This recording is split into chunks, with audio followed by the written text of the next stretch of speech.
Hi, and welcome to Campus Mortgage, the mortgage industry's leading provider of underwriting, processing, quality control, servicing, and closing training.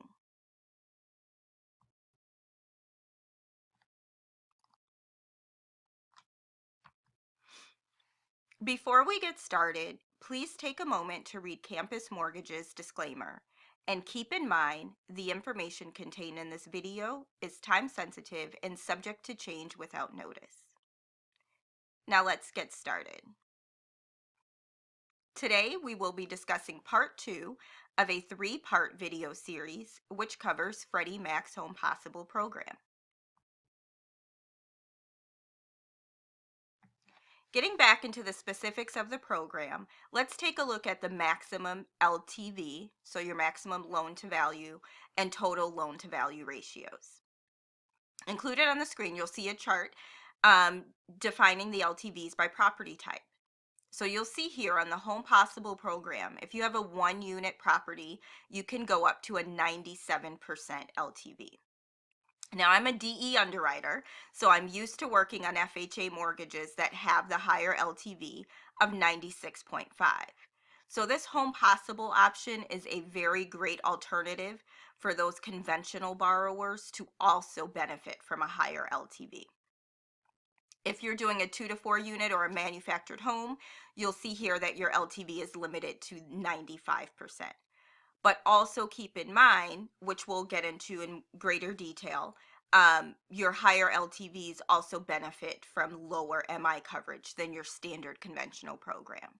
So it's always a good idea to see if your conventional borrower would qualify for the Home Possible program, even if they weren't looking for an affordable housing option. It is just an option that in the long run may save that borrower some money.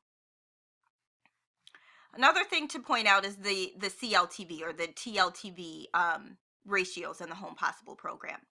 You'll see on a 1 unit, you can go up to 105% total loan to value. So that means you can have a second that brings that total loan to value up to 105%. Now, that's a great benefit. That's a higher TLTV that's allowed on a standard conventional program. But you'll see there's one caveat to that. When your total loan to value exceeds 97%, the subordinate financing being used must be considered an affordable second. So remember, we talked about the Home Possible program being part of Freddie Mac's Affordable Housing Initiative. And part of that is allowing financing of a first using an affordable second. Affordable seconds are second mortgage liens that typically come from a government agency or a nonprofit organization.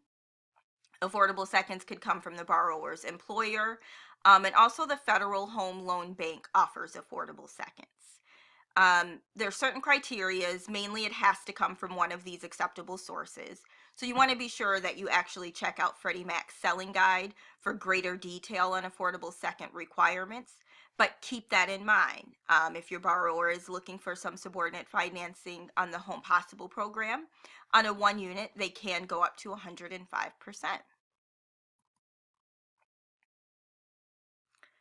Okay, some underwriting guideline overviews to be cognizant of for this program. Home Possible is for owner-occupied transactions only. Home Possible does offer the ability to use a non-occupying co-borrower to qualify. So that is a great benefit. Again, that we're used to seeing non-occupant co-borrowers on some of our FHA loans, but on this conventional Home Possible program, you can also have a non-occupying co-borrower. Caveat to that, you are limited to 95% LTV, and it has to be a 1 unit only when using a non-occupying co-borrower. There is no maximum housing ratio, so your front end ratio is not limited. And if you are underwriting this loan with the use of AUS, of Loan Product Advisor, then Loan Product Advisor will determine your max debt to income ratio.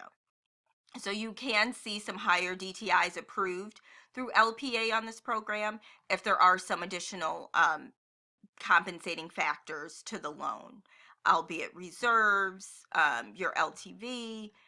You will see the LPA the AUS system, approve loans with a higher DTI on this program. Also, another underwriting guideline to keep in mind is that there is no minimum borrower contribution requirements on this program. So if you have a 1-unit property and you go up to the max of 97% LTV, that entire 3% can come from alternative sources of funds. There's no minimum borrower required contribution on this program.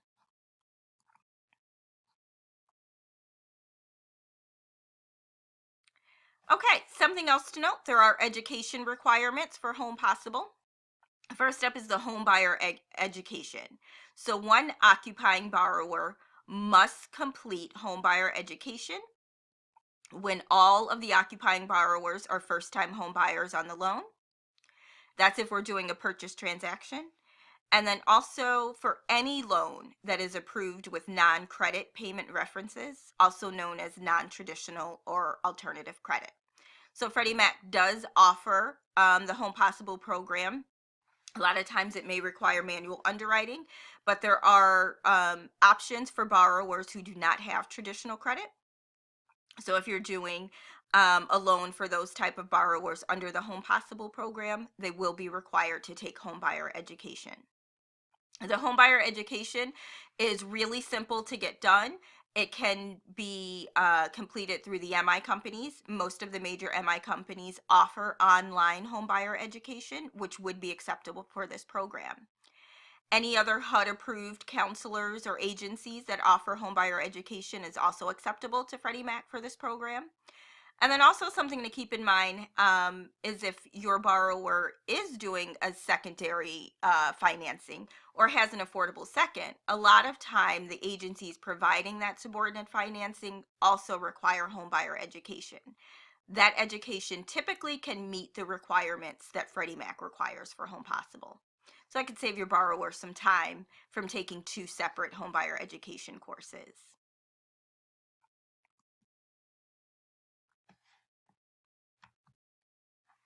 In addition to the home buyer education, there is a landlord education requirement. It is required for all 2 to 4 unit purchases. It's only required for one qualifying borrower. So if you have multiple borrowers on that loan for the 2 to 4 unit, you only need to require one of them to complete the landlord education. It's recommended on refinances of 2 to 4 units, but Freddie Mac does not require it. So you want to make sure that you're following your lender's guidelines in regards to the landlord education on a 2 to 4 unit refinance under the Home Possible program. And the same options for the landlord education are available for the home buyer education. Okay, and this concludes part 2 of this 3-part video series. For more tips, videos, and for a full list of courses that are offered by Campus Mortgage, please visit our website at www.campusmortgage.org. Thank you, and make it a great day.